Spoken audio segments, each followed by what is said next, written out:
राम रहे अब खोए खोए। तुम्हारी इस मनस्थिति का क्या प्रभाव होगा तुम्हारी संतान पर? तुम्हें अपने मन में निराशा और उदासी को स्थान ही नहीं देना चाहिए।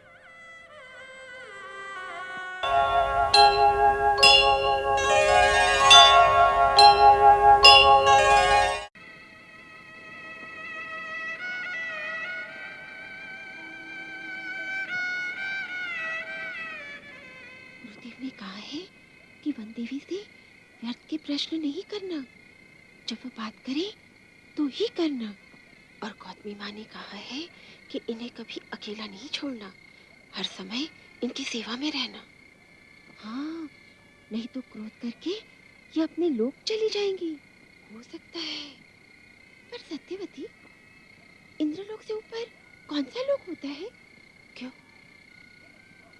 गुरुदेव ने कहा था ना कि ये इंद्रलोक से भी ऊपर के लोक से आई हैं। ये तो सब गुरुदेव ही जाने। तुमने देखा, जब से आई हैं इन्होंने एक भी बात नहीं की।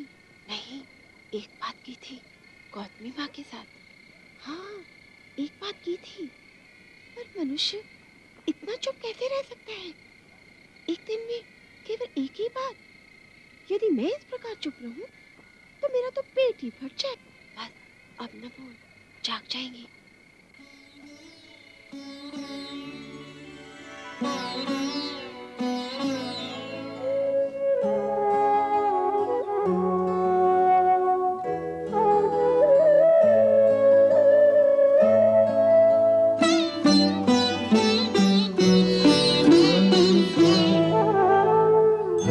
एक वन में एक राजमहल में घास बिछा धरती पर सोए। बिरहा का गंगा जल आकर दोनों के नैनों को धोए।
छिन की सुधियों में राम रहे अब खोए खोए।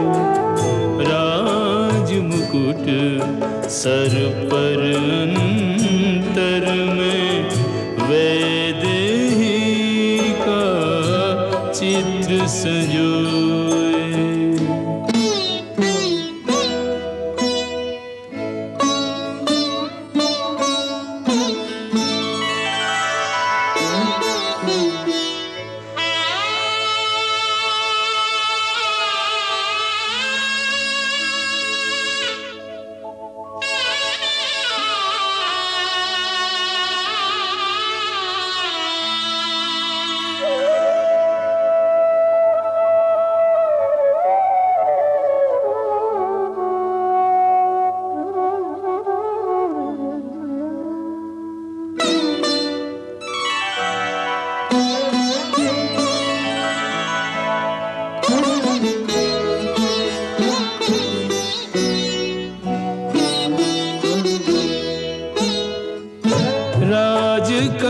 राज में लीन यंत्रवत रहते रघुवर, सबकी सुनते सबको देते न्याय बराबर।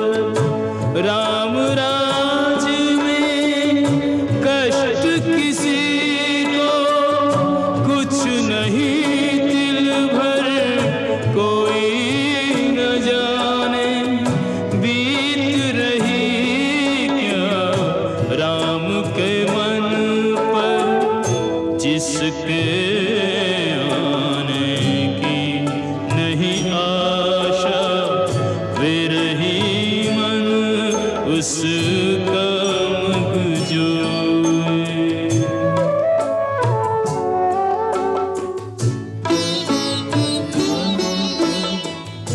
बैरागी का जीवन जीते दोनों को कितने दिन बीते।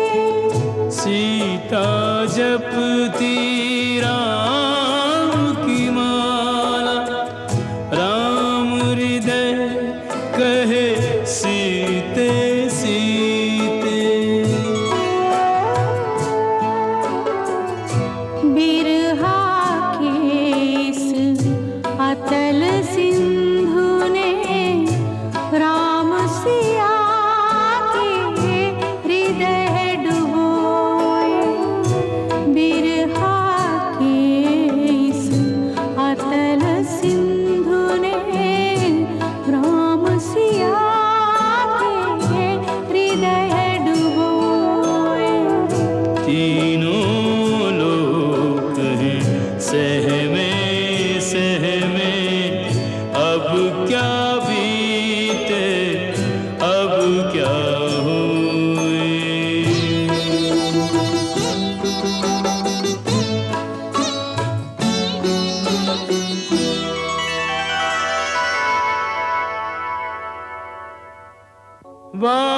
वाल्मीकि चिंतित हुए, दशा सिया की देख, कैसे बदलेगी सिया यूं विधना के लेख।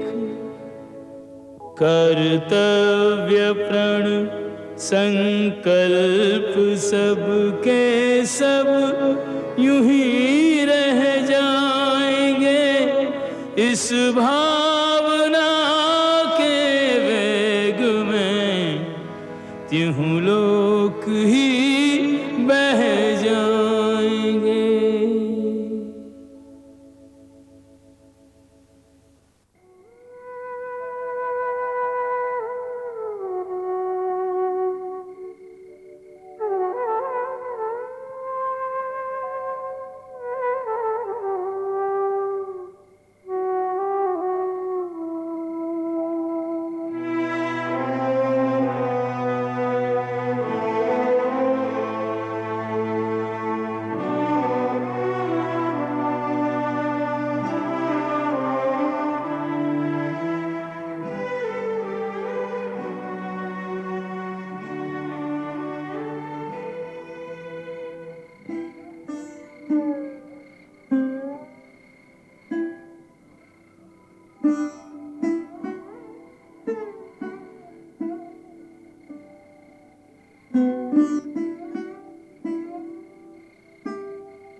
पुत्री,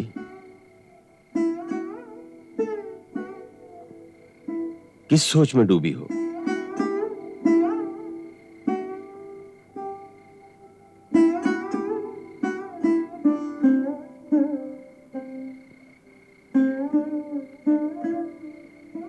कुछ नहीं गुरुदेव, बैठे बैठे मन यूं ही अयोध्या पहुंच गया।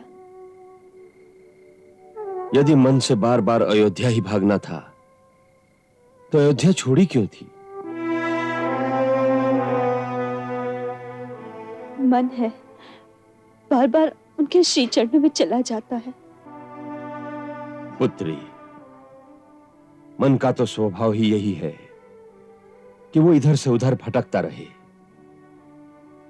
मनुष्य यदि अपने मन के अधीन हो जाए तो मन उसे भी अपनी तरह इधर से उधर भटकाता रहता है।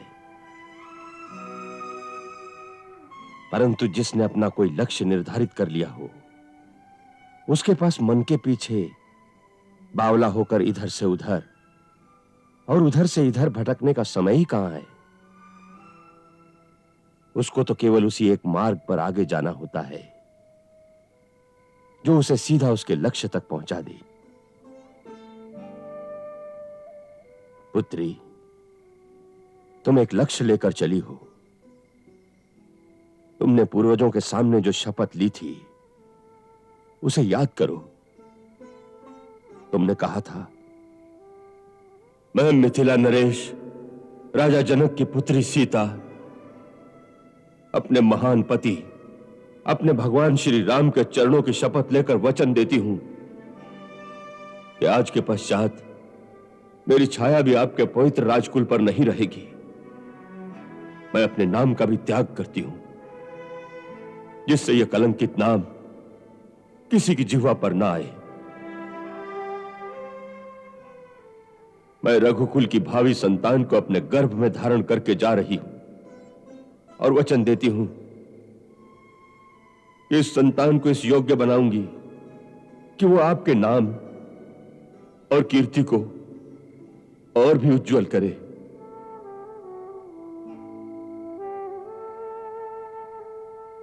और वीरता के क्षेत्र में अपने पूर्वजों से भी आगे बढ़ जाए।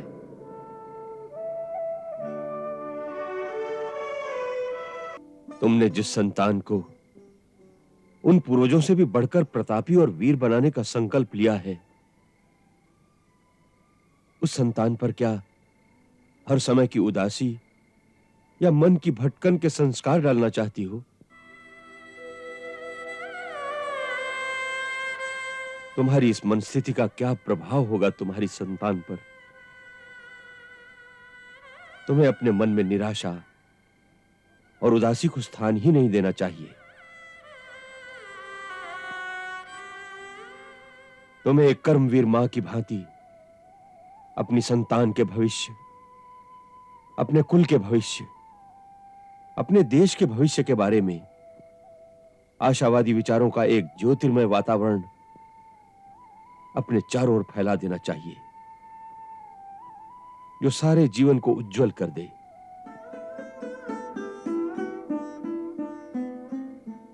पुत्री, जिन्हें भविष्य का निर्माण करना होता है वो मन के अधीन होकर नहीं चलते, मन को अपने अधीन करके आगे चलते हैं।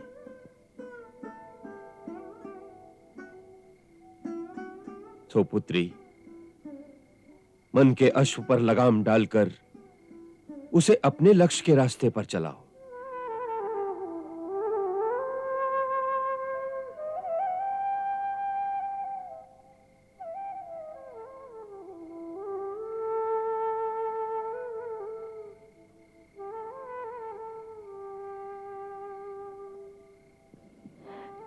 मुझे क्षमा करे भगवान, आपका उपदेश सत्य है, परंतु राघव का वियोग असहनीय है। मुझे अपने से अधिक चिंता उनकी रहती है। मेरे सामने तो एक लक्ष्य है, परंतु उनके सामने तो सारे राजमहल में केवल अंधकार ही अंधकार है। पुत्री, जीवन राजमहल के अंतपुर में ही नहीं समाप्त हो जाता। जीवन बहुत विशाल है। एक राजा के लिए कार्य के क्षेत्र बहुत दूर तक फैले होते हैं। राघव कर्तव्यरत होकर संभल जाएंगे, परंतु यदि तुम नहीं संभलोगी तो वो भी नहीं संभलेंगे।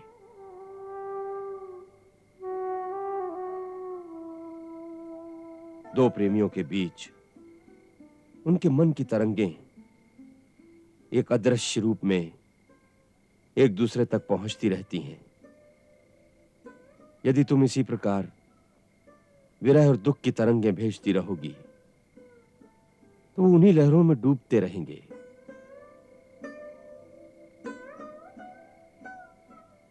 तुम्हें कर्तव्य परायणता, कर्मवीरता और आशा की ज्योति तरंगें उनकी ओर भेजनी चाहिए, तभी तुम उनकी सच्ची सहायता करोगी। पुत्री, इस विरह और निष्क्रियता के अंधकार से निकलो और एक ज्योतिर्मय उज्जवल भविष्य के निर्माण में व्यस्त हो जाओ।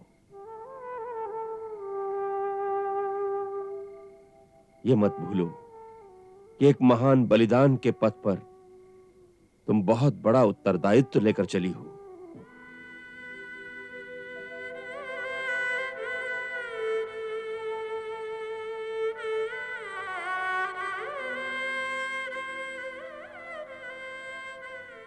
ऐसा लगता है गुरुदेव, जैसे नदी की डोलती लहरों में से निकालकर मुझे स्थिर धरती पे खड़ा कर दिया।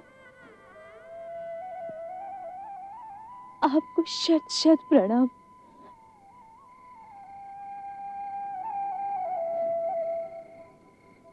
मुझे आशीर्वाद दीजिए कि मैं आपके बताए हुए मार्ग पर दृढ़ता से आगे बढ़ सकूं।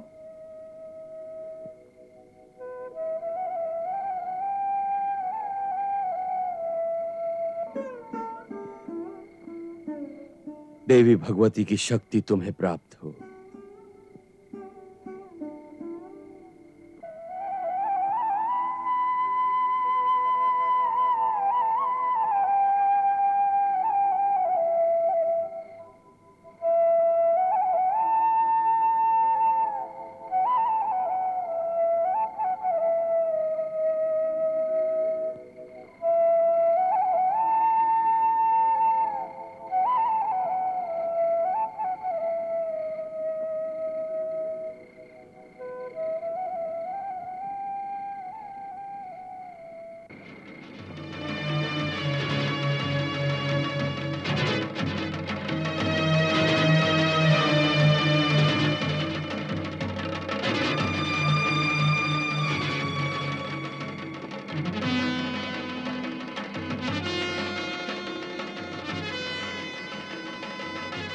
एक राजसी रथ अयोध्या की ओर आ रहा है।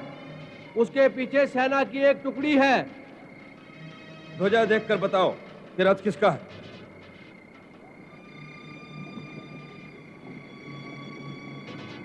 अंधेरे में दिखता नहीं। अपने सैनिकों को तैयार कर दो। जो आज्ञा।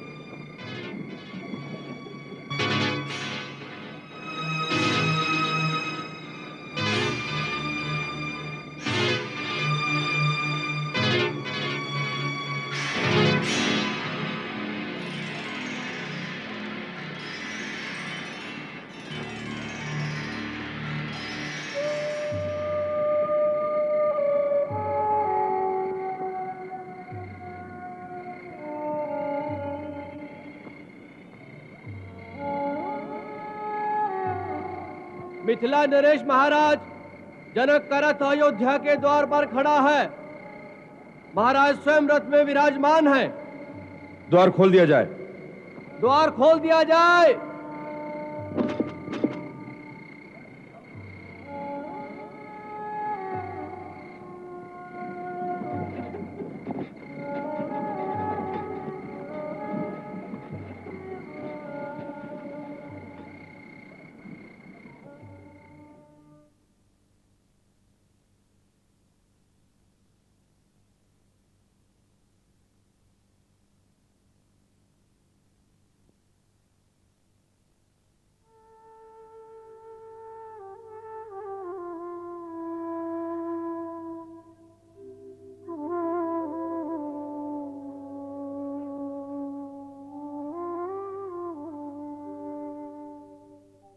भैया, महाराज जनक पधारे हैं। महाराज जनक कहाँ है? राजमहल में प्रवेश कर रहे हैं।